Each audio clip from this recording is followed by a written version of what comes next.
আসসালামু আলাইকুম।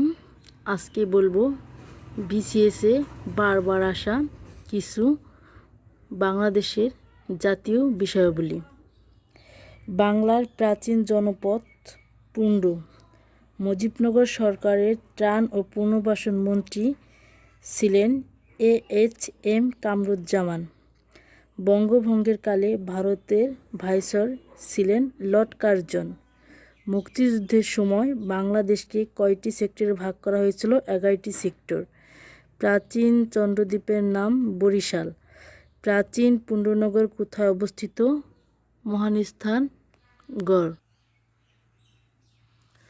বাংলাদেশের লোকশিল্প জাদুঘর ছিল সোনারগাঁ। সব কটা জানালা খুলে দাও এর গীতিকার ছিল নজরুল ইসলাম বাবু। জাতীয় স্মৃতিসৌধের স্থপতি কে ছিলেন? মাইনুল হোসেন। বীরশ্রেষ্ঠ হামিদুর রহমানের পদবি ছিল সিপাহী।